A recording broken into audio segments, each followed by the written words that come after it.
Hello, everyone. I'm Dr. Geri Puleo, and I am the creator of the Burnout During Organizational Change Model, or BDOC.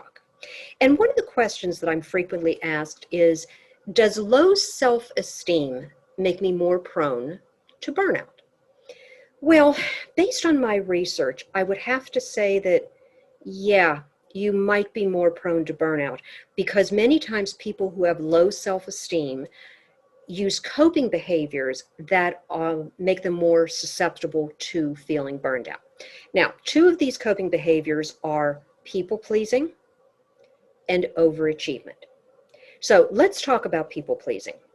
If you have low self-esteem, it usually means that you don't have any sense of self-worth, that you believe that everybody else is so much more talented, so smarter, so much nicer, so much prettier, whatever it is, than you are. And oftentimes, people with low self-esteem will try to people please to make other people like them. In other words, they are unable to say no. If someone asks you to do something, you fear their rejection if you say no to them. So you people please and say, sure, I'll be able to do it, even though you may not have the time, the energy, the money, or any other type of a resource in order to do that. But your low self-esteem helps you prevent setting up boundaries. So it's not a good thing. Another coping behavior for people who have low self-esteem is the imposter syndrome. And with the imposter syndrome, you're terrified that if people really understood who you really are and what you can do, then you would be found out as a phony or a fraud. So that often leads to overachievement. Now, there is nothing wrong with high achievement and excellence. In fact, I am a big advocate and proponent of that. I believe that you should do the best that you can at all times. However, the overachievers can never celebrate in their wins, and they're constantly saying, I'm not good enough, so I have to do more and more and more. So overachievement is often a coping mechanism for low self-esteem. Now, I am not saying that all overachievers have low self-esteem and that's what caused it. There are a lot of things that contribute to that. But if you have low self-esteem, then you're probably going to have to try to cope by using some type of an armor or some type of a mask, especially in the workplace. And the thing with someone who has low self-esteem is that they can't say no. They don't know how to put up boundaries for fear that they will be rejected, they will be overlooked for a promotion, that someone will be mean to them or dismissive. They cannot say no.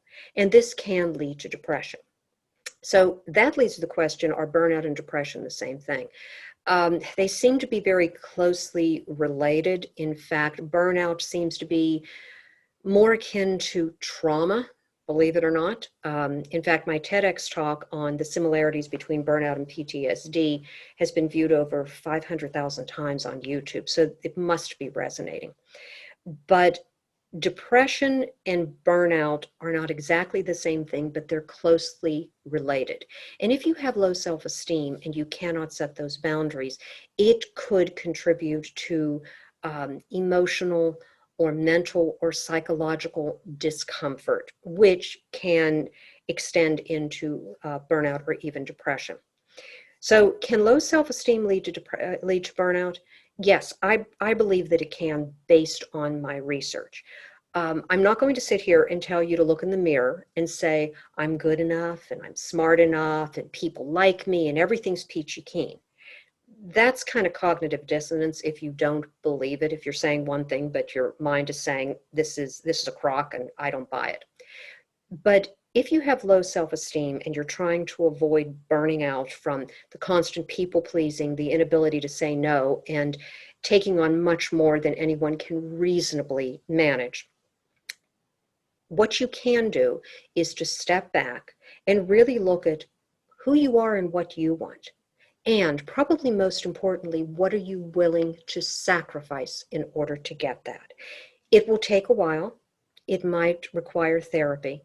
But if you have low self-esteem, recognize that so you don't start adopting these coping behaviors that are much, much more prone to burnout. So I hope that helps you, and by all means, put your feedback into the comments. Thank you.